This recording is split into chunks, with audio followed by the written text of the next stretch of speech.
Kisumani ulo ayayong nga Haladalay mo punsin hey bakla Kisumani ulo pygen yung nga Hawa mo hey kuslay linga Haladaman mo ubruat lot watuna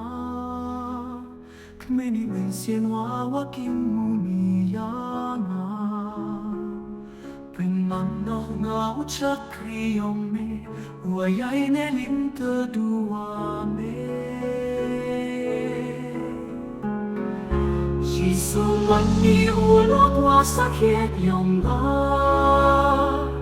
Uvenja thori tam iduna Imaya yung meya nga hadukat ni Unyede wa usukelirongki Chwajuman wa upru uawiyana Itaw paya wadang manwawa inlingkar Kat ni man de chen waya ne apply Tahun wa uyeno yung kapertha Isuk sakit taki hey ni chiru wame Haladalay wa chiru paki jinge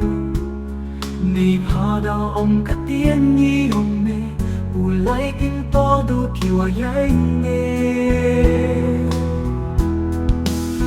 Jesus nyo suk au manulok ome Ni pamandi Uwa mahajan yung nga Natuwas tang siyakiven kote Ni pamandi ula kote Jidun manu ninin kedua me Jesus nyo sukwa umanulong yung ne Ni pamandi uwa mahajan yung nga Natuwas ang siyakiven kote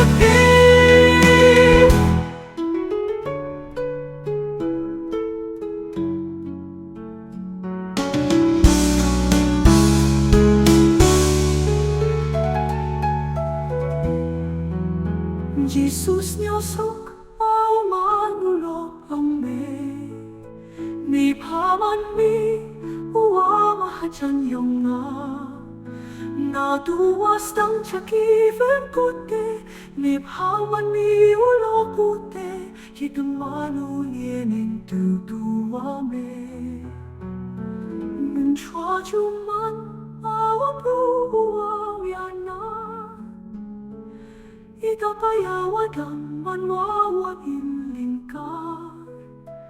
Kat ni man dachen waya me apply Dahun wau inoye aye yung kaperfay Isuk sa